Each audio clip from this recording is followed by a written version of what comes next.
The apex predator Randy Orton. Up to 2011, he had enjoyed quite the career. 2011 was a career year for him and one of the best and most consistent versions of him you'll find. And that came with plenty of motivation to be one of the best performers. Christian pushed him to his absolute limits and it led to Orton being at his very best. There's not many years for Randy Orton that were better from top to bottom than 2011. Orton excelled and fired on all cylinders that year, and you wonder, is it because of his opponent? Because there's some guys that he matched with well and they just have some amazing matches. Christian, Daniel Bryan, but as gifted as he was, there was still some setbacks. For one, Orton got suspended for violating the wellness policy in May of 2012. It seemed as if he would face Chris Jericho at No Way Out, but he also got suspended for kicking the Brazilian flag. Now, I don't know why Y2J did that. The heel heat gone to his head like JBL in Germany back in 04. So the match seemed cursed. Dolph Ziggler was probably Jericho's replacement looking at that week's Raw, but it changed everything because Orton was suspended for 2 months, and you gotta wonder, would they have added him to that Money in the Bank ladder match with the former champions? He had a second strike violation with this one, and it seemed like WWE wasn't high on him.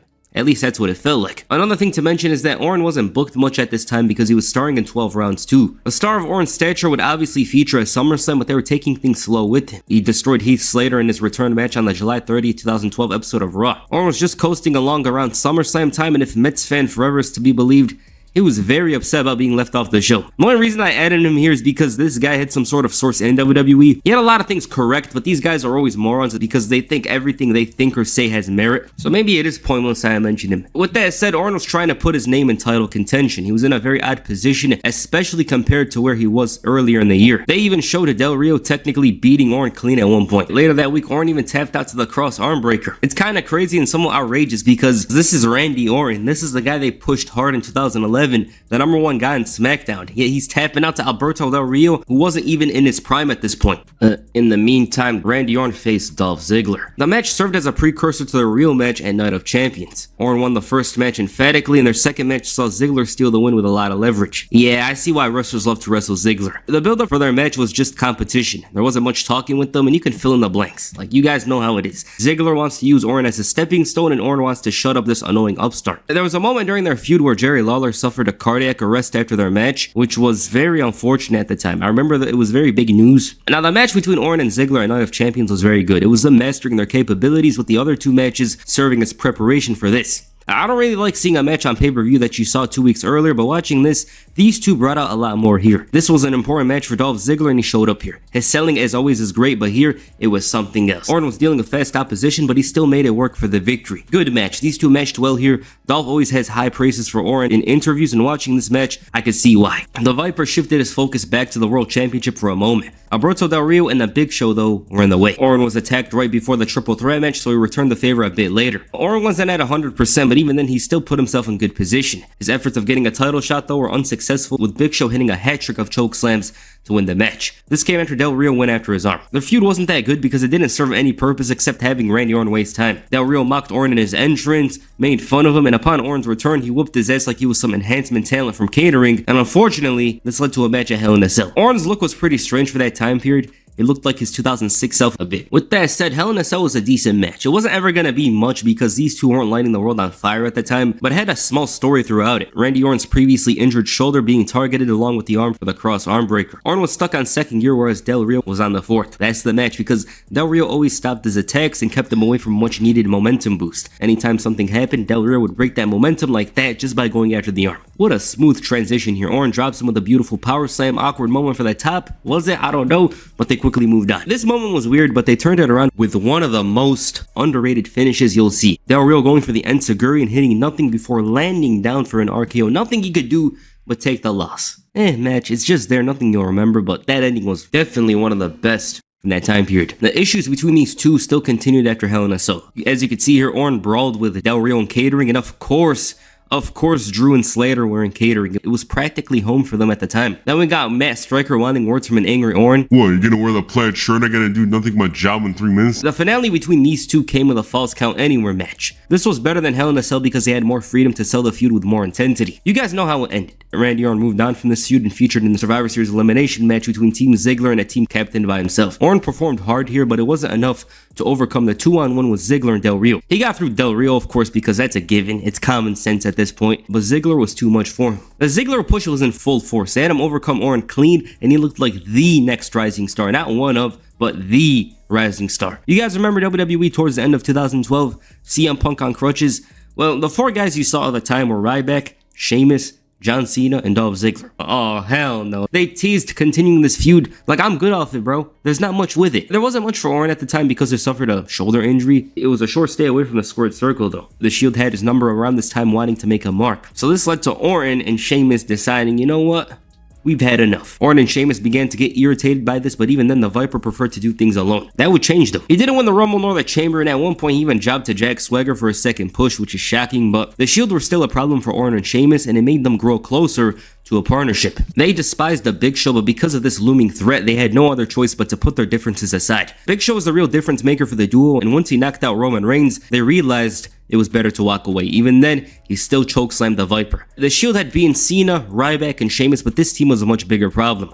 I mean, any team involving Ryback is gonna choke. Big Show was a massive problem because he wasn't putting issues aside. Then after the match was made for WrestleMania, he came crawling. I mean, who were they gonna choose, Fandango? Oh, Ryback? Well, he was busy with Mark Henry. Big Show had some convincing to do for Sheamus and Orton to accept his offer, because they have a history with him. Booker T wanted to test the 3 men, but they were fighting NPCs in the main event. Egos were on full display here, but the real test was here. The Shield. They had too much tension all while the trio were making their entrance, but once the issue was in their face, they aligned. When it came down to it, WrestleMania and the Shield were too important for them to overlook. They looked like superheroes here, like they saved the stadium from an imminent threat. The imminent threat being a Jack Swagger main event push or something, I don't know. The match at WrestleMania was good, but the story was centered around the 3 egos. When it came down to it, they weren't united as much as the Shield. Orton actually took the pin and Big Show let out his anger on both men. Is this another heel turn? A heel turn expansion of sorts?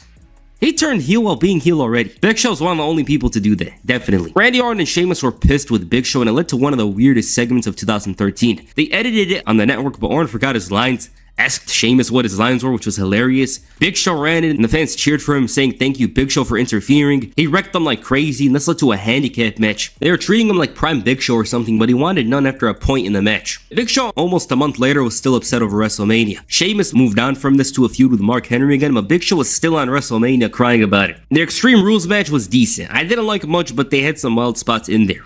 And no, my opinion is going to change in a moment. Big Show landed through a table and Orton becoming a wrestling fiend and destroying him for the win. Big Show actually felt like a giant throughout this one. You know, this is one thing that I liked.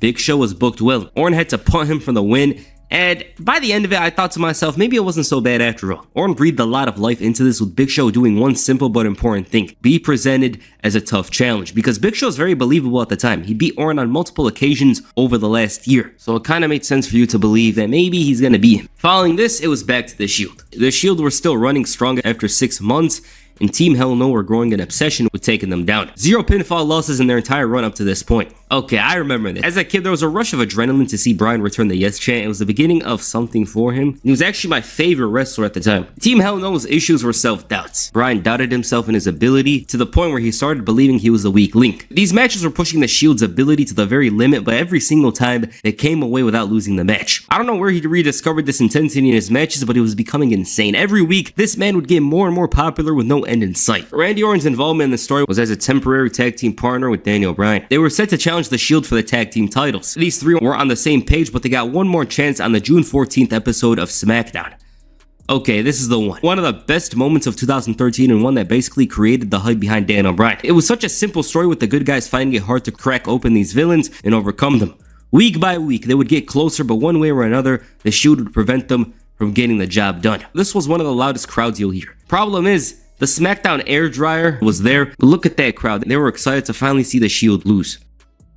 The Shield finally lost their first match. Great moment. Moving on from this, Orton and Bryan failed to win the titles, and Randy started calling him the weak link, which is ironic because he's the one that got the win in the first place. This led to a notorious match in Bryan's career, a match that infuriated him to no end because it felt like wrestling was woke now. The match was no disqualification. During the match, Bryan suffered a concussion without realizing it. The moment was either the dive through the ropes or this missile dropkick, but regardless, it was right after the missile dropkick that it felt like Bryan lost feeling of his left arm. So maybe it was the missile dropkick. He was a very tough man, and they knew he was not in the best shape physically and mentally, but Orton noticed something was off, and the doctors were there. This led to the angriest version of Bryan backstage, shouting at Triple H, who made the call to stop the match. Orton's rematch with Bryan was no disqualification, and it was way better. It was like they wanted to release all their anger on each other here. Bryan was becoming more and more undeniable, and there was a lot of fire with his push up to this point. So naturally, he won. For Orton though, he earned more respect for the American Dragon. Money in the Bank was on the horizon, and this meant something big for Bryan and Orton. They were featuring in an all-star ladder match for the briefcase.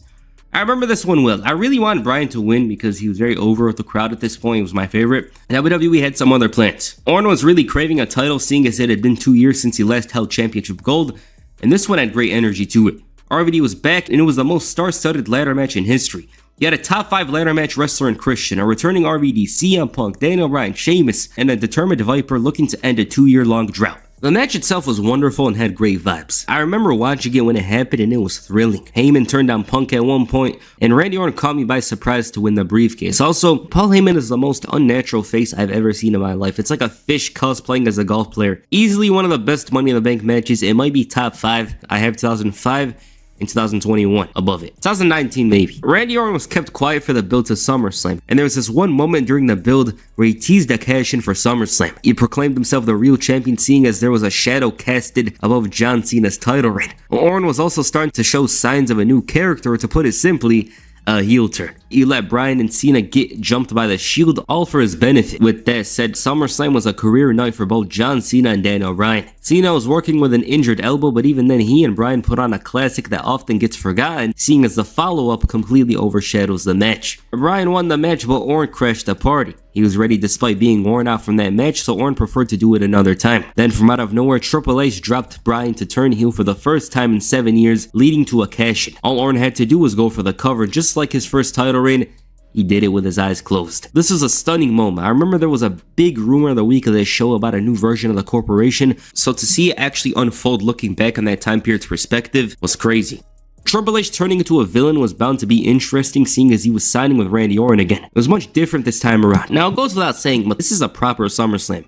It set the stage for WWE's biggest story of the next year, and it was something special. Mr. McMahon was looking for someone to represent his company. Cena didn't like him, Bryan didn't fit the traditional role, but Randy Orton checked all the boxes. Now I thought this was a cool moment, but my smile faded when I saw this image. So to take you back, the PS4 and Xbox One were about to launch, WWE 2K14 was near, GTA 5 hype was the most insane thing at the time, but there was this gloom in WWE because every week, Triple H would act like a dictator and have the roster, including the likes of John Cena, stand there and listen to a 20-minute promo of his. It wasn't all bad because in some ways the journey needs to have a struggle, but it's kinda annoying to see this image about 40 more times over the next 6 months. The Shield were the new associates of this faction, which would later be known as the Authority. The good thing about the Authority in a nutshell is that Triple H perfected this role of an executive who always looked out for what the fans needed as opposed to what they wanted.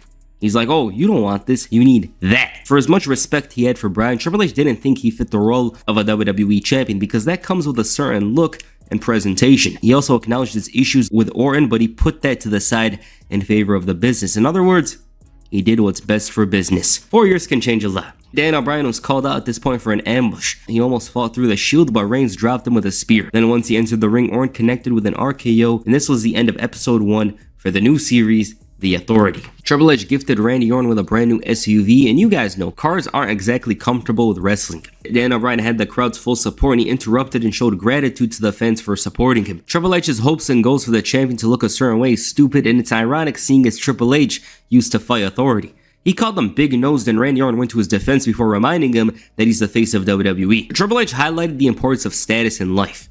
Randy Orton is an A+ player, whereas he is a B+ player. The COO gave him the Shield in a gauntlet match, all because he believed in him and that it's best for business. These three are the biggest menaces of 2013. Anytime you heard Sierra, just know your destiny was to stare at the lights. Daniel Bryan put up a very strong fight, but the Shield's numbers came to play. None of the guys on stage could do a thing because of the threat of their jobs, and Orton and the Authority had a very strong hold on Daniel Bryan at this point. They even had Big Show KO him with tears in his eyes. That's the thing with Big Show's career, bro. Everything about his career is like a humiliation ritual. It's just strange. He's a changed man. The next he's relentless. The next he's emotional. What's going on with the Big Show? Daniel Bryan did not offer much in the build to Night of Champions. His only big moment was on the last draw before the show, teasing what's to come. The build was like the light at the end of the tunnel for him. Maybe there was some hope for Daniel Bryan. Randy Orton's character was much more normal than previously, and it also felt like Triple H was the real main character in the story, seeing as he handpicked Randy Orton to be the face of WWE, and the fact that he holds so much power in the company. Randy Orton walked into this match thinking he had the ultimate plot armor, as if he had an invisible and indestructible army in front of him for this battle. These two have great chemistry together, and I personally believe it comes down to a perfect understanding of their characters. Bryan presented himself as the ultimate underdog. While he doesn't know if he can get the win due to external forces, he was trying his best. Whereas Orton was a confident villain with all the support and a strong career up to this point. his biggest worries were trying to not give Bryan any chances to believe he could get the job done. A part of that involves shutting down the crowd, because they're Daniel Bryan's strongest weapon in his arsenal. He turns every match into a home game of sorts with the support from the crowd. Orton made a career out of dissection, and this match was no different. He went after Daniel Bryan's left arm initially, but it didn't turn into much throughout the match. Bryan was growing tremendously into this match to the point where he was starting to have Orton on the ropes. Funny enough, despite being the hero, Bryan was much more vicious with his offense than Orton.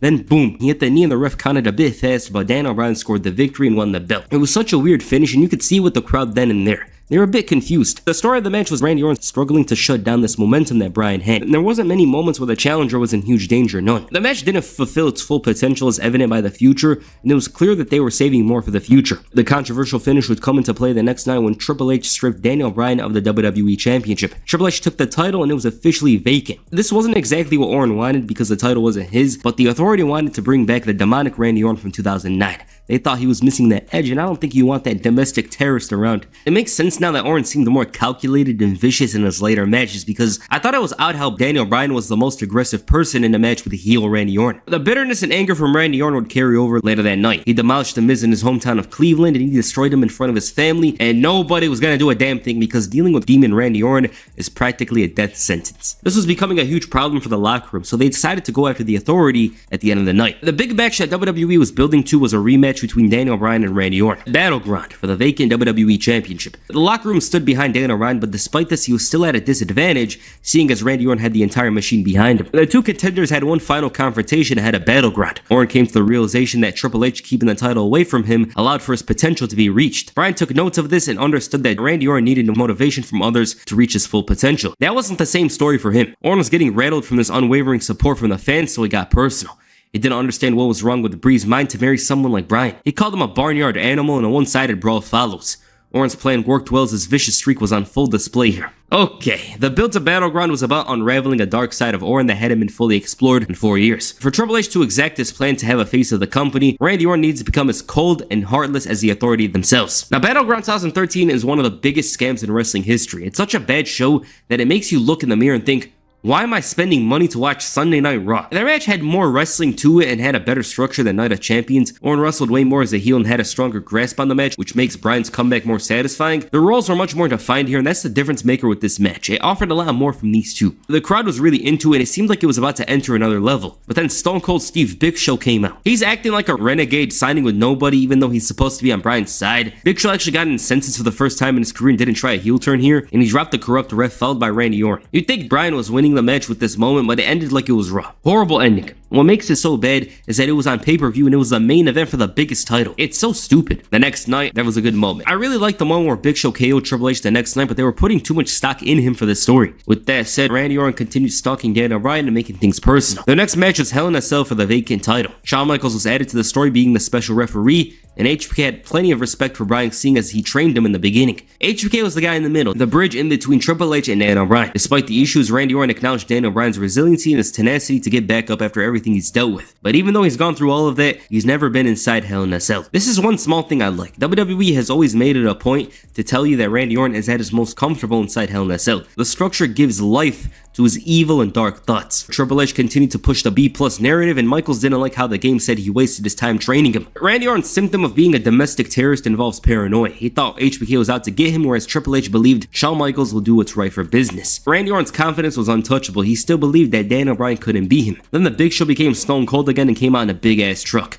All that was missing was the beer. It's not so weird how WWE is moving with Big Show because this sounds like something they do. Him and Kane every once in a while would have some big program where everyone knows they won't win the WWE Championship. Hell in a Cell was a pretty odd one. These two always did great with each other, but one way or another, something with regards to the story would get in the way. The drama between HBK and Triple H was far too much here, especially in the later parts of the match. At times it felt more important than this story with the title. It was also the most non-Hell in a Cell match ever. Orton's viciousness should have reached its peak here with him becoming a demon inside the structure, and watching this match, this one didn't need Hell in a Cell. It just so happened to be October. Best moment of the match was Bryan dropping the game with a knee, but when it came down to it, HBK was with his friend. He wasn't happy about the result. When push comes to shove, he chose his side emphatically. Now, WWE had concluded the Daniel Bryan story. We didn't know how it would unfold in the near future, but for the time being, Randy Orton was off to other things. This feud had good matches here, but there was always something in the way. It was never a matter of keeping things simple with them and having them go all out, because they have great chemistry. It has to be said. Great chemistry, their characters were defined very well in their matches, but the best work from these two was yet to come. Monday Night North Korea was back in business. Randy Orton had another title celebration, but there was no Daniel Bryan to crash the party. Big Show though was the exception. The Shield tried to take him out, but the faces weren't having it. This was Big Show's yearly main eventer boost, so you knew he would look good in this segment. All of a sudden, he was treated like he was 97 overall. He ran out of tears a month ago. He's not crying anymore, he's a rebel. The Big Show Paul White is a rebel. Big Show KO'd Orton to the shock of the Authority, who realized there might not be an answer for the Big Show. This story was fodder. If you're like, what do you mean fodder? It's just filling in the gaps. WWE always has these, but it's another to have it for the Big Four event. One problem I have with Big Show challenging at Survivor Series is that there's no threat of him winning the title. In addition, he declined a lot throughout 2013, a much different person from the beginning of the year to the end. In the lead up to Survivor Series, Randy Orton had a side quest against Brad Maddox. It was a Raw GM at the time and they wanted to reprimand him. It was a mauling and practically a free opportunity for Orton to lash out and inflict the utmost damage. You know how it goes. Make the heel look scary and dangerous. He made a big mistake going after Big Show alone and became enraged over there being no protection. It was basically him wanting to know if he's got their trust. After everything that's happened the last 2 months, there's reasons to have doubts. And his doubts were actually valid. It went from bad to worse with the confidence in Orton at an all-time low. So they tested him by having him face the Big Show with no help. Randy Orton seemed to understand that the Authority was relentless and had no mercy, but at the same time he was seeking their approval. Now this match was a very notorious one. WWE pay-per-views were at an all-time low, by far the worst period for pay-per-views because the best matches were on Raw and SmackDown at the time. Piracy was a big thing. You could watch this show right when it ended or even live in certain ways. And WWE wasn't really giving you a good reason to see something different here, especially if you wanted to pirate this show. This match happened at Extreme Rules 6 months earlier and was infinitely better. The result wasn't predictable, and Randy Orton dominating a big man for most of the match wasn't exactly interesting. Let's talk about it. Orton was rattled and a bit out of it. I don't know if this was a mistake, but it was funny regardless. This match was dull and it went the way you expected, and it seemed like the crowd wasn't interested. Ref drama, Authority comes out, and Orton takes advantage with an RKO and a punt to win the match. This was the first punt Orton hit in a long time, but it wasn't presented as well as it used to because Big Show just hopped out of the ring. John Cena came out and it was clear where WWE was going. For about 2 years, fans had been under the belief that WWE would unify the titles. It simply comes down to the brand split ending. It makes too much sense to have them unify the belts, and of course it had to end with these two. Cena and Orton were the two biggest wrestlers of the late 2000s, and the title unification thing also served the trustworthy story for Orton. In some ways, it also tied into Orton's past and wanting Triple H's approval back when he was in Evolution. There was still tension between them, with Orton feeling like he didn't need their help to prove that he's the face of the company. Daniel Bryan chants intensified and the fans were insistent on him. Orton said he took punishment from Big Show unlike a certain somebody. Randy Orton at times had to convince himself that he was the face of the WWE, constantly mentioning it. John Cena came out and this led to the announcement of the title unification match for TLC. Cena laid out the match for the audience and he wanted to see who was really the #1 guy in the WWE. Fans were actually hyped for this in the arena because this was for all the marbles. It's the biggest title match based on reward in over a decade. Randy Orton was still bitter over that mean from the previous week, and for as many matches that Cena and Orton had in the past, none of them involved the latter. From one perspective, this is one of WWE's biggest matches of the 2010s. John Cena the next week made sure to use Orton's relationship with Triple H as a way to get in his head. For many years, the game had this grand expectation of Orton, and while he succeeded mostly, he was still missing that extra factor to push him on Cena's level. He spoke about this in a different way here, but it was ultimately a promo where Cena indirectly said he succeeded where Orton failed. Randy Orton had this extra motivation to make good on this expectation. It was about the titles, but also doing good by Triple H. John Cena cut deep into Orton's skin with these remarks. There's the brawl, some ladders, chairs, and of course tables. Cena threw him through that table with so much intensity. What followed was one of the most fun segments. It's also a perfect image of WWE in its situation at the time. A red-hot underdog hidden from sight, yet overwhelming the segment. This Raw was in Seattle and the fans were going insane for Daniel Bryan. It was some crazy stuff. They got some real icons in the ring, but all the attention was on this guy. The segment also showed why John Cena is one of the best promos. He had a great understanding of crowd work, and this crowd had their full attention on somebody who wasn't even involved in the story, but John Cena reminded them of the battle and the prizes they were vying for. Randy Orton said that John Cena made a huge mistake not taking him out last week. It was his chance, but now it'll be a lifelong regret. The fans were chanting boring, but that would change. Orton provoked many of the legends in the ring. Why? So he could use them as an example of his cold nature. This is where John Cena is smart. He heard Orton say something about work and made Bryan the main character of this moment in the segment. He gave them what they want by fulfilling their goal of getting attention. John Cena trashed Randy Orton like crazy, and the funny part is, this man had a WrestleMania main event, multiple title reigns, he feuded with all the top guys and had something great coming out of it, yet John Cena found a way to make him seem like a career failure. He also made himself seem like the opportunity guy, mentioning giving Dolph Ziggler, CM Punk, and Daniel Bryan a chance. Cena made sure that Orton knew that he was dealing with the best version of himself, and all he hoped was that Orton would be at his best and that they want to hear no complaints from him after he loses. They shook hands, the titles were raised in the air, and Orton cheap-shotted him. This led to a full-on brawl and Stephanie got knocked down by Orton. Triple H retaliates, and after Orton recovers, he sees his worst nightmare: John Cena potentially joining the Authority. Okay, this match is a situation that gives way to eternal success. The honor of being the champion of champions. John Cena is vying for just another accomplishment, whereas Randy Orton, on the other hand, was battling for his career. His legacy was at stake along with his title. TLC 2013 was much more creative and different to other TLC matches. You can notice these guys were adamant on trying out different things, and it's not going to be the best TLC match. I had issues with it, especially because of how strongly hyped it was. Cena and Orton just lack those special matches, and out of the 30 or 40 matches they had, there's only like 5 I really rate. This isn't one of them, but it does have historical value due to the titles unifying, so technically, it was one of the bigger WWE matches. You might find something to enjoy here, but for me, not so much. The ending looked miscalculated, but in the story, that brutal slam of Cena's head onto the table was enough for the win. And with that, Randy Orton unified the championships for the first time in 12 years. This was enough to give the Authority their actual full trust in Randy Orton as the name and face of the WWE. Dictatorship Episode 7. John Cena looked humbled and out of it. Randy Orton had a sense of pride over proving everyone wrong, and TLC was a moment where he took the opportunity instead of having it handed to him. John Cena ran down his parade, basically called him a target and said he wanted to face him. But not tonight, because that honor goes to Daniel Bryan. Cena even made it a title match. I guess he is like Hulk Hogan. The fans wanted it, the Authority were interested, but they were interested in a non-title match. Now it goes without saying, for months, there was always something in the way with these two, but even then, they've showed glimpses and potential of something much greater. This is by far their best singles match. Raw, December 16th, 2013. A casual night showcasing the fallout of TLC has brought out a hidden gem. It's not supposed to be a hidden gem, but it is because it comes in between a lot of big things. Pure wrestling with Daniel Bryan edging out the Viper when it comes to competition. Bryan had a very unhealthy obsession with damaging Orton's leg, and that was the main story of the first part of the match. Act 1. Randy Orton had to become a vicious animal to even have a chance. Look at this clothesline. It was an important part of the match as Randy Orton officially took control after nearly 10 minutes. It worked well for Bryan to target Orton's leg, so he focused on the left arm.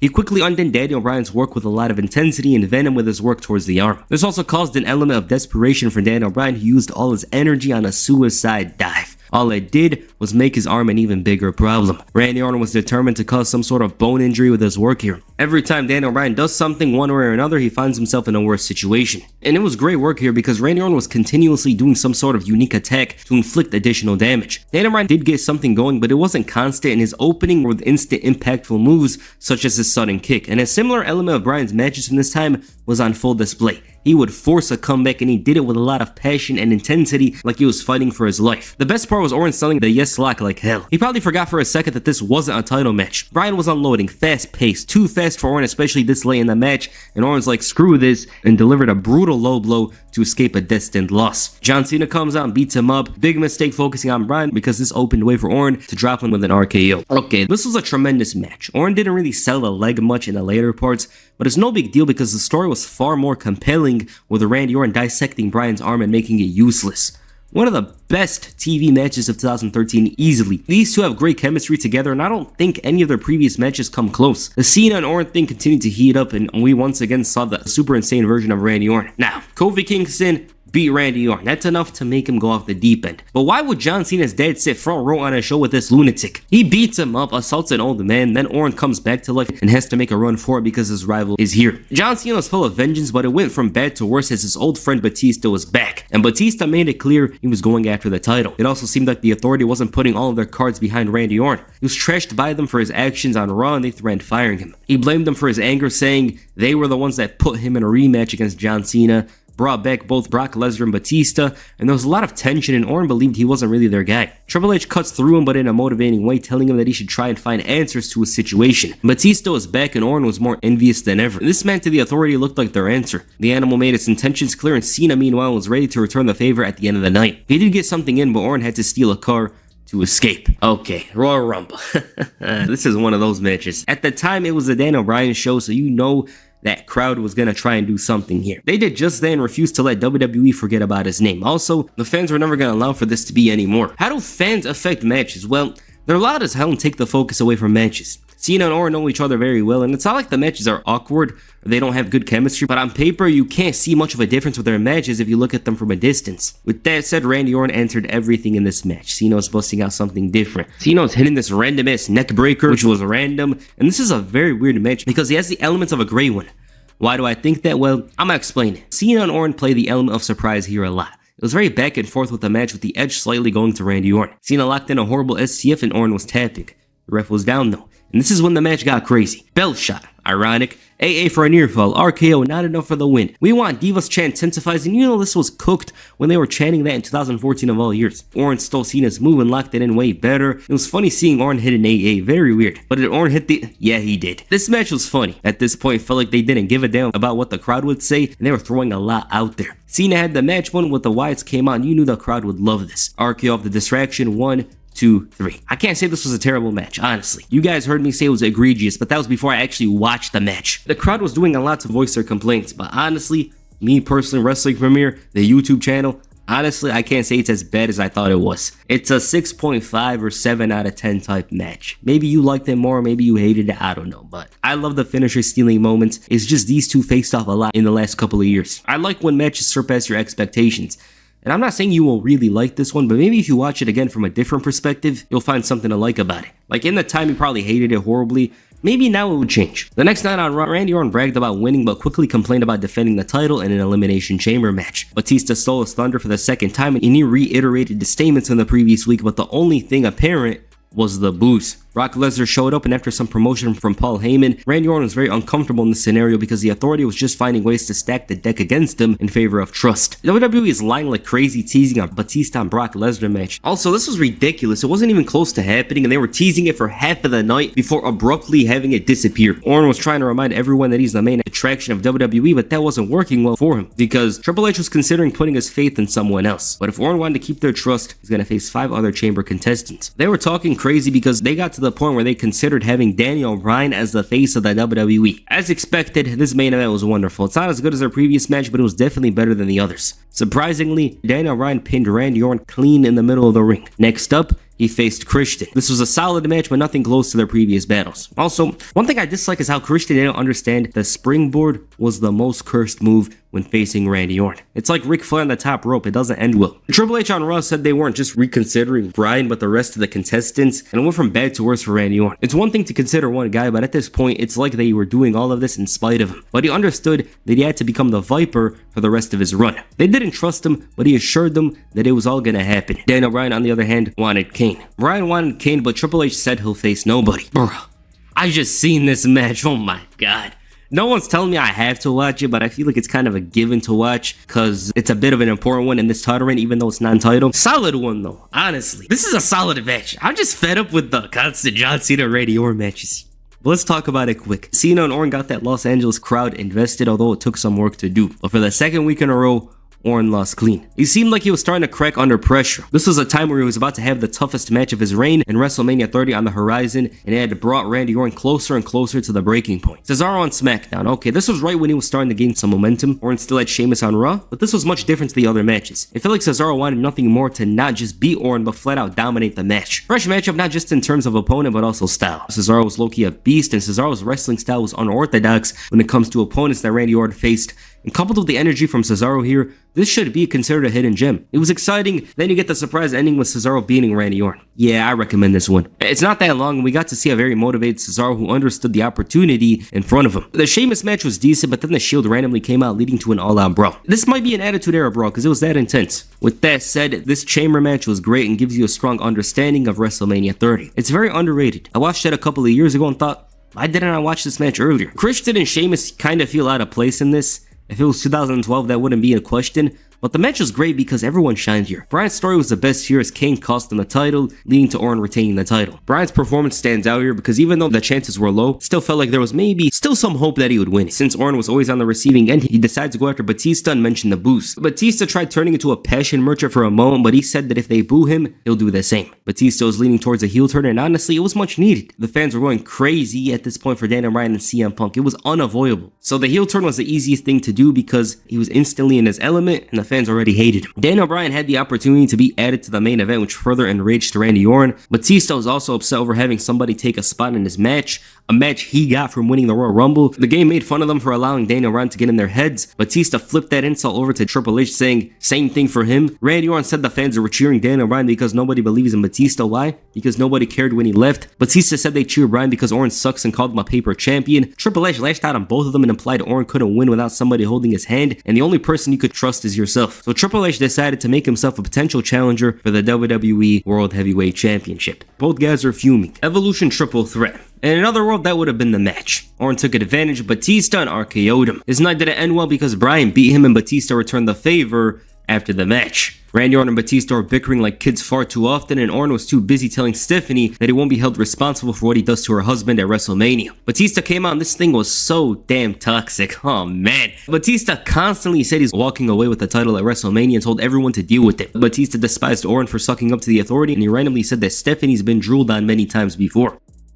Randy Orton was laughing it up, but then he took a spear. Batista's delivery was hilarious here, and I was laughing the whole time. So this led to a no disqualification match. Both men wanted to destroy each other, and Triple H on the side was enjoying the battle. That is until Daniel Bryan showed up, but it ended up being a no contest. With that said, the WrestleMania main event was very memorable. This was Orton's second WrestleMania main event, and he came out to a live performance from Rev Theory. This match came after a stunning moment. It was very quiet in the arena, but they quickly remembered why they were in the stadium. I watched this for the WrestleMania 30 video here. I remember I forgot the hype from it and thought it was one of those matches left alone in their time period, but they really got me into it once the authority came out and tried preventing Daniel Bryan from winning. Bryan ran out in the beginning with all the intensity. He was a huge problem despite the injured shoulder from his match with the game. Orton and Batista didn't realize they needed to become a duo to take him out, and it took a long time for them to understand that. The near falls were convincing since WWE themselves always stunned the audience when it came to Bryan's story. The best part of the match for me was later on when Orton and Batista teamed up. It felt like there was no hope for the underdog. Great back and forth, finisher spot, near falls, then Bryan pops up, and even then, there was still that moment where Batista had it. Randy Orton actually enjoying the boost from the fans for the first time in his hero run was something to mention, and Daniel Bryan ended up winning, as he actually made Batista tap out. Batista tapping was huge because he was positioned to win the title originally here. Tremendous match, but the heat between the three villains was intensifying. Both Orton and Batista wanted their rematches, but Triple H wanted to finish the job himself. They got a tag title match, and Triple H had to assure them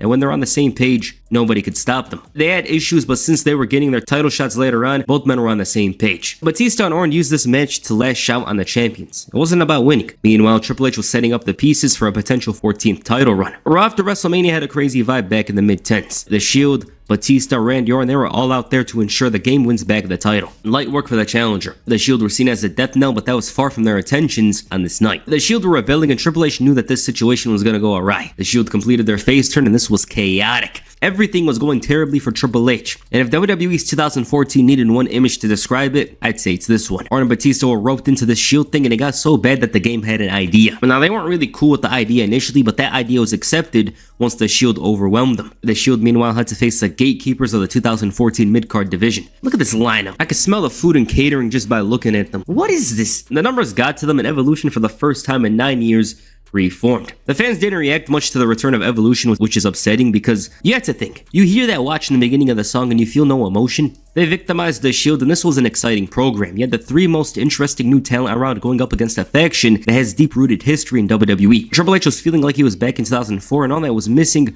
was Ric Flair and the world title. I think if Vince joked about a year-long title reign offer here, Triple H would have taken it in that moment. To Triple H, he felt like the Shield needed a humble reminder of what their position was in the world. We're the real big bad guys. Well, the Shield wanted to put that to the test. Ambrose told them that there's a reason why they were chosen to serve and protect the authority. Rollins promised that the Shield was going to be the hammer that drives the nail in. But Evolution had protection here. They had so much protection, so the Shield did their homework. 3MB thought they had a chance to get Seth Rollins alone when they looking at the lights for the last 2 years at this point. Like, just Seth Rollins alone would beat them. This SmackDown episode felt like an Attitude Era one, with the Shield playing main characters here trying to take out their competition throughout the show. All that time, he could have ran. The Shield wasn't even doing stuff like this when they were heels. They overcame the competition, which served very well for their chances at Extreme Rules. At the same time, the Shield were a much bigger problem than what Evolution thought. Okay, the tag team match was great. I think this was a point where if the Shield had competition in these matches, they would make sure that match would be the best on the show. show. Very well worked tag team match with the Shield showing a very different side to them here as underdogs. This was their match specialty, but they found themselves overwhelmed. This spot was the roughest in the entire match, and it was great also because it wasn't obvious that the Shield would win, because there was a possibility that Evolution would win. They had their moments, but there was this one part where they exploded like crazy. It was amazing. The best kind of chaotic match. The Shield scored the victory here, but it was far from over. Evolution quickly retaliated by taking Dean Ambrose's non-existent title away from him and attacking the Shield again at the end of the night. There was a collective thought with the trio that would soon learn applies to them. Adapt or perish. The feud was reaching a boiling point, and it was clear that a resolution needed to be made, because the Shield are becoming OP. When it came time for the contract signing, the Shield threw out the table and chairs because all that mattered was the battle. Triple H said that this was the last time that the Shield would ever be on Raw. Huh? Evolution won this brawl and it didn't bode well for the Shield. Blue Tista memes back in 2014 were so easy to make. I would even consider joking about this now because to me it's such a non-factor. It's like whatever. This was a solid follow-up to Extreme Rules. It was no DQ and elimination rules. One thing that makes Extreme Rules better is the length. Now of course length helps, but sometimes it's not needed. Extreme Rules was very compact and intense all through the way, and the match was 19 minutes. Here it was a bit different, with Evolution almost having it figured out by jumping the Shield one by one and leaving Roman Reigns alone in the middle of the ring. Evolution severely underestimated the Shield's resiliency as they got Batista. Orton almost had Rollins here, but instead Ambrose eliminated Orton, leaving Triple H. They overpowered him and scored the victory. The Shield was at a career high and emphatically proved that they were better than Evolution. Triple H still thought they had a chance, but then Batista demanded his title shot. He didn't get it, so he quit and did a funny wave goodbye to the fans. Alright, side note. Personally, I think in some ways that SummerSlam should have been an Evolution Triple Threat. I would have liked that just for the vibes and the fact that their story has a conclusion. Randy Orton took this moment to remember that he's still the face of the WWE, and he was set to face Roman Reigns in the main event. Triple H came out the sledgehammer and said there's always a plan B, and you guys know what happened. The heartbreak of the summer of 2014. Triple H was standing there like he found the next big treasure, and it was a stunning moment. Just when you think the Shield was going to reach even greater heights, they were cut loose at probably the most important time in their career. It was such a big moment because you thought to yourself, they had a win over Evolution. Surely like this thing's gonna continue. But no, they ended it from out of nowhere. Okay, Randy Orton was added to the Money in the Bank match for the vacant WWE World Heavyweight Championship. This ended up being a good ladder match, but the fans had saw the best earlier that night. Orton's performance though was pretty impressive here as he cut his head open at one point, but it didn't stop him. Look at this spot. Orton was selling like crazy and taking beatings. Smooth RKO here, but he didn't win the match. I remember everyone was so mad about Cena winning here. A lot of people were enraged, but little did they know their favorite would be considered buried if they booked them to win the title here and have that match at SummerSlam. John Cena was the right man in hindsight, even at the time. Next up, a fatal four-way for the WWE World Heavyweight Championship at Battleground. This build wasn't much, but Roman Reigns looking like the strongest wrestler on the entire roster. I don't think I've seen someone so consistently dominant in a build for a match from this run like Roman was. The Authority were looking to take the title off John Cena, keep it as far away from the likes of Dean Ambrose and Roman Reigns. Two of those guys sound funny in this conversation. Yeah, they don't want John Cena and Roman Reigns as champions. Oh, the Authority doesn't want as champions? The Fatal 4-Way wasn't that good. Kane and Orton teamed up throughout it, but their alliance didn't last though. Cena retained the title here, which wasn't surprising, and tensions arose between Kane and Orton over Randy refusing to tag in a damn handicap match. But judging by Reigns being a Superman in July of 2014, maybe he was right. The Authority retaliated the following week with Orton invoking a brutal attack on the big dog. This was the first time since his singles run that Reigns took an actual beating. He DDT'd him off the barricade, all because of the WWE Championship. Then to top it all off, an RKO on the announce table, but since it didn't go through, he did it again and it was great. This feud was a way to get Roman Reigns to a higher level. The guy was booked super strong only 2 months into his singles run, and they were going all out with him. Now, if I remember correctly, this was good, but I don't hear much about it. Let's talk. Reigns was by far the aggressor early on. He showed dominance against the Viper in the beginning. Orton's best bet was slowing down the pace and letting his experience shine. It was pretty cold in the first half. Great counter from Reigns for the Samoan drop, and that was by far the best thing he did in the match up to this point. Reigns kicks up the tempo, and damn, this guy was super quick off the ropes. I forgot Roman was this fast. Great counter from Orton on the spear. It had so much venom in it that Reigns might have suffered whiplash. This RKO though is top 5. It made me go crazy in 2025, like damn. I feel like time stood still and Roman knew he messed up big time. It was incredible watching it here during the match. Orton though took too long on the punt leading to the spear and the win. This match had a lot of good elements, but it was missing stuff. For one, Reigns wasn't his 2016 nor 2015 self here. It was super green at this point, very inexperienced, yet he was pushed super hard. So like a lot of people were starting to notice, hey, this guy's pushed like crazy, because he was, bro. You'd hear it, you'd see it. The commentary every week would be like, Roman Reigns did this, Roman Reigns did that. And it was like, oh my god, we've had enough. This wasn't even the WrestleMania 31 build as well. Randy Orton was still looking for the title shot, but Chris Jericho made fun of him for losing all of his rematches. Then made mention of his SummerSlam loss, and so Orton responded. He called Roman Reigns a piece of crap and said if he was here, he'd drop him. Reigns came out and asked him to do it, but he didn't then. Orton's focus was on somebody else. Chris Jericho. He assaulted him after his cage match and inflicted additional damage to his knee. Orton took offense to Jericho, saying he was handed everything in his career, and he said that it wasn't his fault that he, Jericho, had to work twice as hard to get what was easy for him. Not of champions between these two is often a match that nobody talks about. Orton's aggression in the beginning allowed for him to take a strong hold in this match. Jericho was working from under as usual in the feud with these two. They probably only had one singles match where Orton was a face and Jericho was a heel. For the most of them, it was the opposite. Randy Orton was very strong with Chris Jericho offering nothing for the entire first part of the match. I thought Orton was facing a jobber during this one. He was doing nothing and getting punished for several minutes. Y2J didn't do much, but once it got going, it was quickly undone with a great power slam. Now, I don't know what was with Randy Orton, but his power slams during this time were insane. This is when they kicked it up a notch. Orton was starting to take risks, but they weren't paying off. The issue with Orton was that his big moves weren't working. Jericho put him through hell with the walls here, but it wasn't enough for the win. Great code breaker from out of nowhere, but what about this RKO from out of nowhere? Upon further inspection of this match, why the hell is Chris Jericho just accepting his fate and just doing nothing about it? Randy Orton scored the victory in style, and it was a good match. I think this would be loved more if you watched it in real time because it wasn't that good to me watching it here. Randy Orton began to develop some tension with the Authority's golden boy Seth Rollins. Both him and Kane were annoyed with backing Rollins and saving him in the Money in the Bank briefcase. Stephanie put out a rumor that Orton's gone soft, but it was all for the benefit of the Authority, and he knew it deep down inside. Rollins made himself an even bigger enemy of John Cena and Dean Ambrose, so of course Kane and Orton had to come to his rescue, while he's at the center of all of this with the briefcase. Oh yeah, this moment, it's so silly, but I liked it, I'm not gonna lie. John Cena ate Orton, who was doused in mustard, and at this point John Cena and Dean Ambrose really wanted that match with Seth Rollins, but Triple H told them that there could be only one opponent inside Hell in a Cell. Ambrose ended up getting in the match, so Cena had the secondary option, which was much better, because in storyline, his match was for a title shot at the WWE World Heavyweight Championship. So did he really lose? No, because at the end of the day, he's John Cena and he's always going to get a title shot. Maybe the fans were losing because it was Orton and Cena again, and the last time they were inside Hell in a Cell, it wasn't exactly a good match. The issues continued to grow between Rollins and Orton. The Viper called this match with John Cena the real main event because of all this talk from Seth Rollins, and Triple H had to reveal that Seth Rollins was the one who suggested the title opportunity. It went from bad to worse as Rollins called the Orton title win a miracle before teasing a cash-in. The Apex Predator went out to the ring for a confrontation with John Cena. Now again, these two faced off far too much. We know that, but surprisingly, this wasn't the main event. It felt like these two were slowly becoming a thing of the past before our eyes. Orton went back to 2002 talking about how he had way more hype around him than John Cena, but with time, things change. Orton had this strong focus, almost an unhealthy obsession with winning this match. The WWE also made it seem like an end of an era of sorts with these two. Funny enough, this actually was, but we didn't know it at the time. John Cena came out and said that everyone knows Orton is gifted, that he's a future Hall of Famer, all of that, but the moment he speaks, he proves he's a dumbass. His issue was talking about the old days like a moron. 2002 was 12 years ago. Orton was made fun of like crazy here, and Cena said that Kansas City, the baseball team, the MLB team, the Kansas City Royals, had 100 losses that year, but it was also the last time Orton was relevant. Okay, John, we're gonna act like you weren't held hostage against your will in 2009? Or is that a year we don't talk about? Cena told Orton he had no chance to win this match, and all he wanted was a match with the Beast. Great promo from John Cena where he called himself the man that runs the place.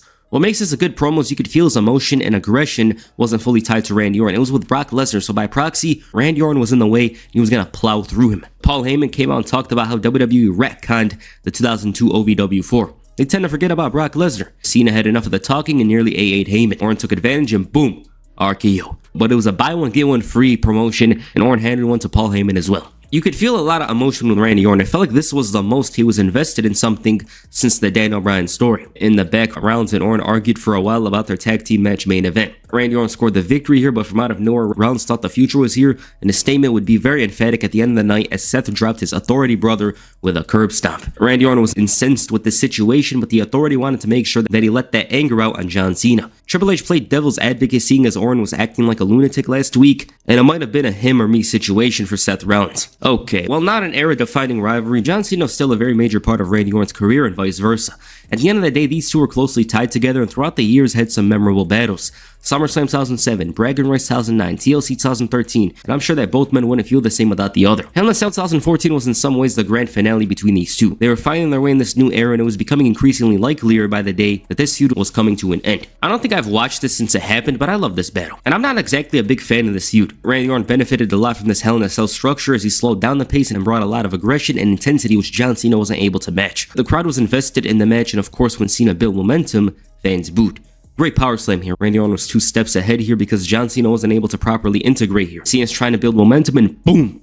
RKO. It was such a shocker. And this is what matches need to them. That element of surprise where you believe it could end. He threw him through a table, tried using the steps, but Cena ended up using this to his advantage. Orton still had the mental game here over Cena and he attempted the punt. Punt, nope, STF. Back in the ring, Cena hits the AA for a near fall. He went for another, but Orton countered into another RKO. Randy Orton was on crack here. It was one of his best performances in a long time, and one that I personally think stands out from his last 2 years. Cena caught him again with the AA, but it only got him a 2. He set up a table, what almost got the RKO, but instead, Cena hit a super AA through the table for the win. Great match. I thought Orton was by far the better performer here. My issue with this match is singular. It's the fact that John Cena didn't offer much here beyond doing his moves. We didn't see Cena work a lot here because if he did, this match would be talked about a lot more. Other than that, Randy Orton was insane here. He was much tighter and on point than he usually is, which is already great, but I liked them a lot here. The Cena and Orton feud lacked more creativity. Their matches followed a certain formula for the most part, and it's hard to think that this feud had amazing matches. The next night on Raw, Randy Orton stormed to the ring, and this man was off his meds. He went deep into Seth Rollins. He was enraged and said that if the Authority didn't handle it, he will. Triple H knew that Randy Orton was becoming a bigger problem, but it would go from bad to worse after he RKO'd Seth Rollins. With that action, he was going against the Authority. He followed with another RKO the following week, which was an even bigger problem, seeing as Orton was supposed to be Rollins' teammate at Survivor Series. He demanded the match against Seth Rollins for tonight, and Orton threatened to fight for Team Cena if it came down to it. Triple H didn't want it to get to this point, but because he needed Randy Orton, not just for the Authority, but for their livelihood. The match was made, but Triple H wanted them to settle their issues tonight because these problems aren't going to Survivor Series with them. This match saw Seth Rollins steal the win and Orton had to swallow his pride. The game was still uncomfortable here because he knew how Randy Orton operated, and it seemed like Orton humbled himself, but nope. RKO. Triple H still wanted him on their side, but Orton was far too gone at this point. He dropped the game, but then the numbers got to him. He almost overcame them. The fans were going crazy, but then against his will, he took a brutal curb stomp. To Triple H, it almost felt like taking the horse behind the shed. Stephanie was merciless. She demanded they do their job. Through all these years, Randy Orton was right under him, but for what's best for their positions, they finished the job and took out Orton with a curb stomp on the steel steps. A mockery out of Orton, the legend killer. Rollins was determined to make a legend out of himself, and the first icon he took out was Randy Orton. This was a great segment all around. One thing I really liked is how Triple H didn't just turn on Orton. It was a matter of him doing what he needed to do for himself and his position. For Triple H, it wasn't personal. It was business, but he knew how Orton would take it, seeing as he was sidelined for months because of this. So it was personal. Also, Seth Rollins was the guy who Triple H had been looking for the entire time in his Authority run. Someone who didn't lack the killer instinct and could switch his morals in an instant, all because the game told him. And that's something small I noticed about Randy Orton's heel run. For as vicious as he was at times, it always came when he was desperate and needed to impress Triple H. It wasn't a matter of him just doing it. The only times we seen a demonic Randy Orton was when he provoked Brie Bella, when he assaulted John Cena's father, and the time he went after Roman Reigns for ruining his title shot. So there it is. That's Randy Orton's heel run, the face of the WWE run. Honestly, this was good. It was much fresher and much more different to what he was in 2012. He was a cliche in some ways, you know, like Randy Orton, he wasn't offering much in 2012, especially after he came back from suspension. So this was a nice change. It was a bit different to his 09 push, obviously, where he was a demon, he's crazy and all that. Those moments are few and far between here, but his in-ring performances, his character work, were good. Is it his best heel run? No, obviously, but it's still a good run in his career as he got to main event WrestleMania, unified both the titles, had some good stories and matches with the likes of Daniel Bryan. So it's a time in Orton's career that I'm sure he probably looks at positively. So yeah. Alright, what do you guys think of Randy Orton's push? Please comment down below, and that's it for this video. Make sure you hit the punt on the like button, perhaps the RKO on the subscribe button. Peace. I'm out.